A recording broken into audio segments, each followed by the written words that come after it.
Hi guys, if I ever need to have a little form of inspiration, one thing I have a tendency to do is turn to my mum. My mum is more of a textile designer and artist, and she has done many stitching courses. I am very much the artistic. I like pencil, drawing, fine art. But my mum and me, we both work together on a creative line. Her work and her wealth of designs and stitches is what I'm always inspired to go and have a look at. So there's been a crossover as my mum and I have been closely working together on journals. I see all of her wonderful stitch going on into fabric, all of her lovely rich staining. My mum has always been an advocate for doing rusty dyeing, and this is just the beginnings of a little tea bag journal. Inside she is very much, nothing is precise. All of these papers, all of the little sections that she is tea stained accordingly have just been roughly ripped apart. Naturally they all fit into this little journal, but there are all little things, working, lots of little projects ongoing. We've got a little piece of fabric here with little pieces of stitching, and this one side has a little bit of cotton. So I find, looking at her work and finding she finds little words, she's got a little envelope that she's cut out here. In actual fact, I'm sure she would turn around and say this is far from finished, and I'm probably jumping ahead way too soon and sharing with you this particular selection of items that she's done. I like the fact here that this tag has got 3 little pieces of stained, I'd say this was violin, really thin stained violin, that she's put 3 tags together and lots of fibres there. So that's the innards of this particular stitch journal, which will be related to tea, and which is ongoing. Also we have one that I've shared before, and this is one that is made from lots and lots of creative magazines that have been ripped apart, re-glued down, muslin applied, and then all of these little pieces of calico which have been stamped and then hand stitched.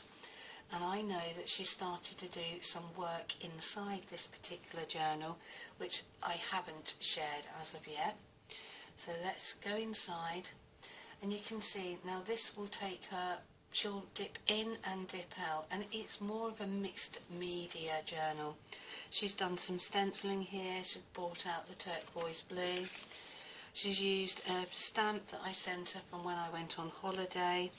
She has some notes that she's actually written inside, and yet again this is stained with iron to get the black, rust and coffee, tea bags just left outside.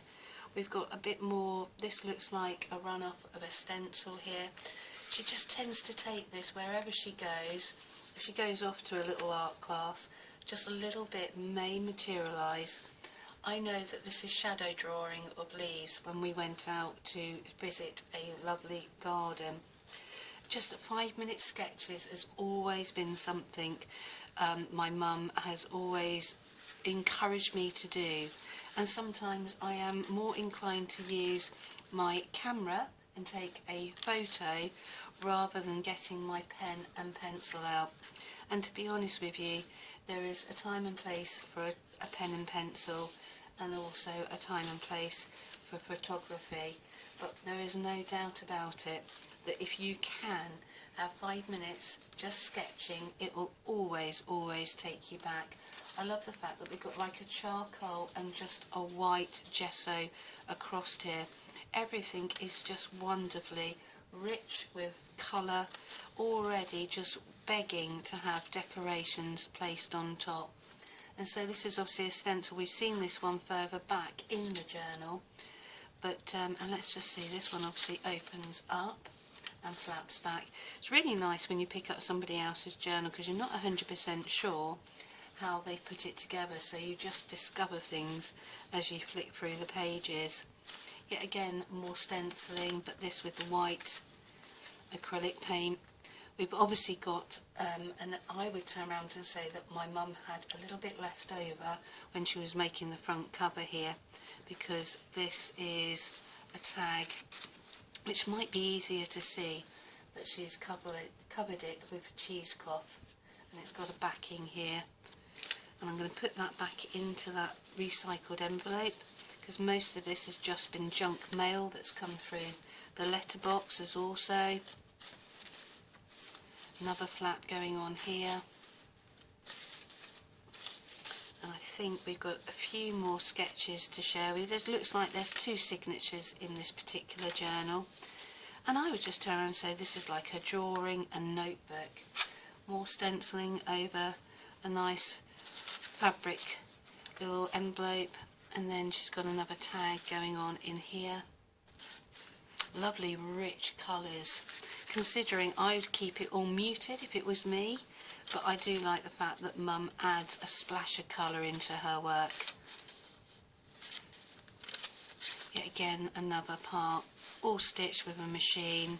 Another little tag inside with lots of what looks like caught up stitching, a little bit of magazine.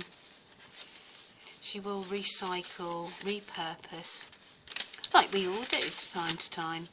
It's just lovely to see somebody else's approach, and it becomes inspiring for me.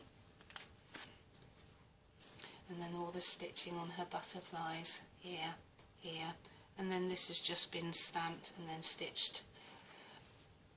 And lastly but least, I also pulled out this little gift bag that she had. Now this is all purely made out of magazine. It's got a bit of fabric sewn in, it's all machine sewn, and it's been crushed, and I just love the inspiration of using magazine pages. She's obviously chosen some images to put on top just to make it look as if there's something to draw your eye in, and it's also on a sheet of fabric. So I have been trying to do something along those lines myself. And what I've done is taken a selection of papers from a shabby chic book. So all the colours and hues are pretty much all very muted, as you can see here. Got lovely roses. And what she's done is she has scrunched up the pictures. So the magazine page has been scrunched up, literally folded, really quite harshly, because we're looking to take a really nice old crumpled appearance, then reopened, and then once you start opening this up, it's going to give it a little bit of age. It's going to change its actual appearance. Now you can obviously scrunch it up as many times as you like.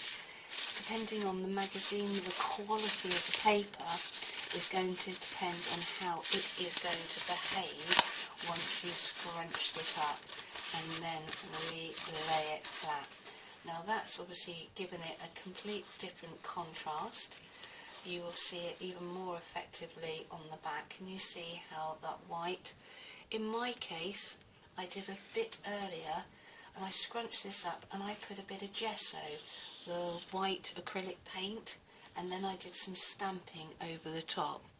And I'm now thinking about getting myself a piece of fabric, and I'm going to start layering these up. I'm going to try and find possibly a little image that's going to have some impact, maybe these stamps here, and then what I can do is cut that out. Once I've glued this all onto my fabric, I'm going to run it through a sewing machine. It looks very much like very randomly sewn all over.